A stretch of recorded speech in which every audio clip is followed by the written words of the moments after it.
Hi, it's Alex from Laughing Place. You're watching Laughing Place on location.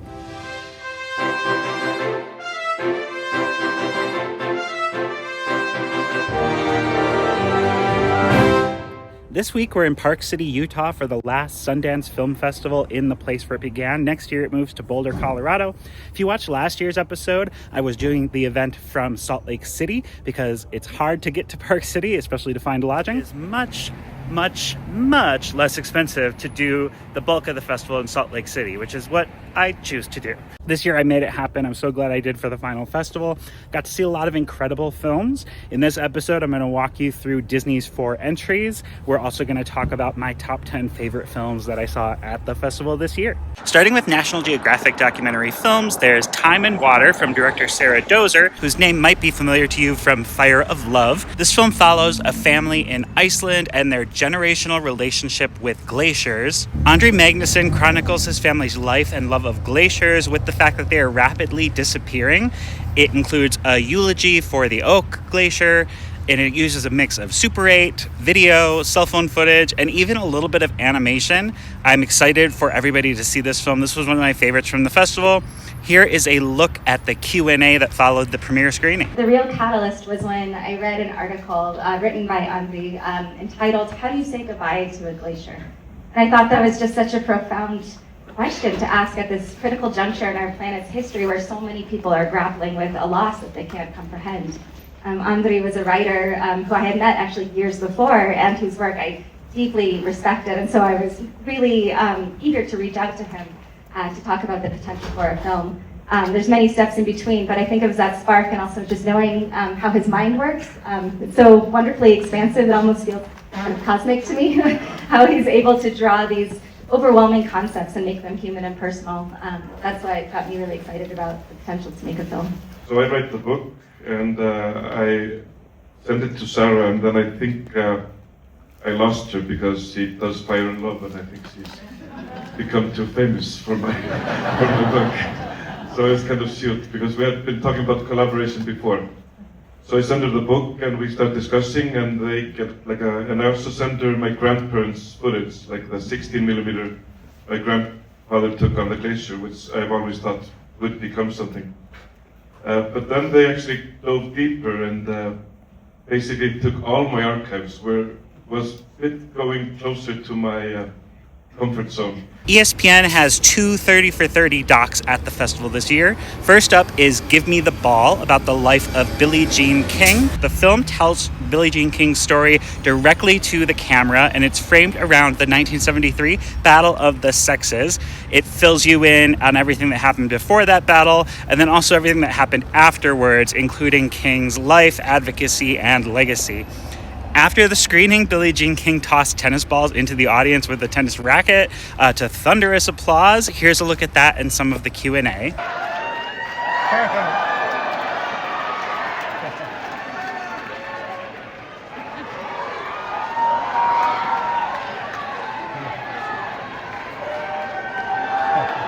I'm always interested in how people make a documentary or a movie. I love behind the camera. I think I like behind the camera better, actually. So I always wonder how it all works and what you do. You have to decide. Yes, it's a responsibility. So I don't know, it's fascinating to watch everyone. And I'm so indebted to all of you. So thank you. And everyone here, thank you for being here and sharing with us. Really appreciate it. Also from ESPN, the Brittney Griner story from director Alexandria Stapleton. It's framed around Griner's year in a Russian gulag, and it tells the story of her upbringing, her career, the pay disparity in women's sports that caused her to have to work in Russia to begin with. And it really chronicles her wife Cherelle's tireless efforts to raise awareness and get Brittney home. Both Brittney and Cherelle Griner were there at the screening, and here's a look from that Q&A. Well, I met BG and Cherelle at the same exact time. We had a dinner. Well, actually, we had Zoom first, and then we met in Houston. We had dinner, and it was a comforting conversation, a wild conversation, a scary conversation. It was just like both of them revealing to me what they wanted this film to be about, and I think that was the three of us starting to get really comfortable with each other. And I remember specifically Cherelle saying that because I asked you, I was like, what is the most important thing for you in making this movie? And she said, I want every American to understand how precious our legal system is and our judicial system is, because everyone needs to understand the difference. And like I said at the beginning of this, you can see, what's happening. What did it feel like to actually watch it here today? So again, it was my first time seeing it. I wanted to just see it at the premiere, get the raw emotions, and it was emotional. It was definitely emotional. I'm glad the lights were off. Definitely glad the lights were off, but it was good. It was good. I loved it. I'm gonna definitely echo what BG said. I even brought sunglasses, but BG left hers, so I didn't want to come up here by myself with them on, so you can see my red eyes. But it was very full circle to see, because a lot of those clips that Alex incorporated were real-time clips.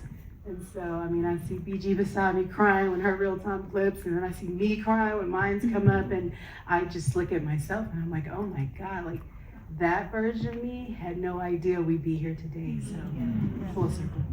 And from Searchlight Pictures is In the Blink of an Eye from director Andrew Stanton. Pixar fans will know him from A Bug's Life, WALL-E, and Finding Nemo. The film interlopes 3 different timelines with thematic parallels, and it's about how, despite all of our progress, human behavior pretty much remains the same over time. It follows one of the last Neanderthal families, a present-day couple, and a long-living woman on a mission to colonize a planet in the future. The cast includes Kate McKinnon, Rashida Jones, Daveed Diggs. As a score by Thomas Newman, which helps connect it to Stanton's Pixar work, here are some highlights from the Q&A. I've been trapped in a 3-act structure world for 30 years. Not against my will, very much wanted to be a student of it, learn it, and I had to succeed at it because at Pixar you either hit a home run or everybody thinks it's a failure. And so, and I got kind of sick of just that format, and I didn't know how to scratch that itch until I read Colby's script, which was very non-3-act structure. And without getting too into the weeds, that was part of what attracted me. The overall impact that hopefully the film is giving you, I got the same from reading it, but also the way that it got there was the way I described it back to Colby was it was more like an aria that hit this singular grace note at this after 3/4 and then denounced. And I thought it was this beautiful facsimile of a life. It's wonderful to see you do a serious role. And how did you prepare for it?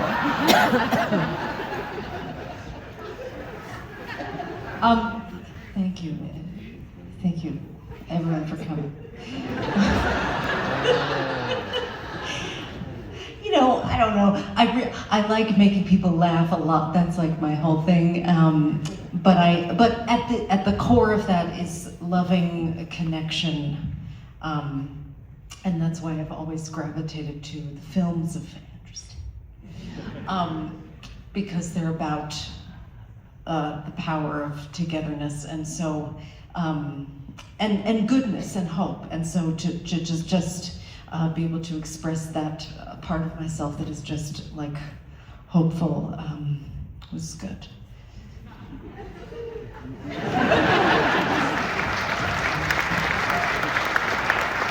I saw more than those 4 films while I was here in Park City, and I'll walk you through my top 10.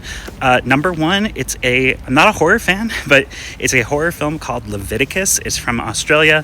It's about these 2 teenage boys who catch feelings for each other, have this religious ceremony performed on them, and then they're suddenly being assaulted by this demon that appears as the object of their desire, so i.e. each other. And that was really well crafted, very well done. Number 2 is Gimme the Ball, the ESPN Billie Jean King documentary. Number 3, Nat Geo's Time and Water.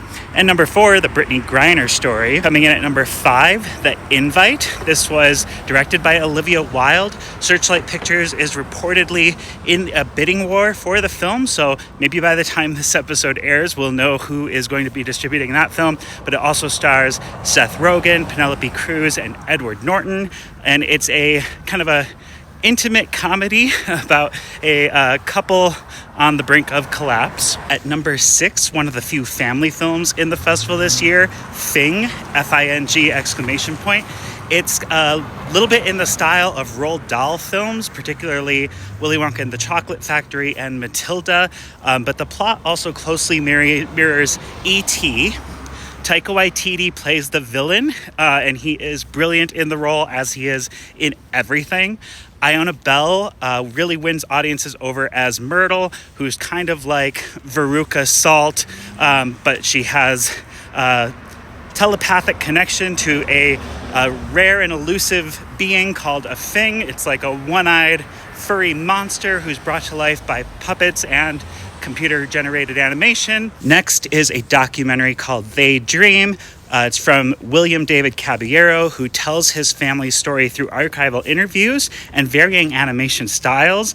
That includes some hand-built miniature models, and there's some points where he puts the sets on like a lazy Susan and rotates them around, and it's very carousel of progress. And so I highly recommend They Dream when that comes out. A documentary that feels perfect for Hulu's Onyx Collective is Soul Patrol. It's about Ed Emanuel and his fellow Vietnam veterans telling the story of their all-black Special Ops LRRP unit.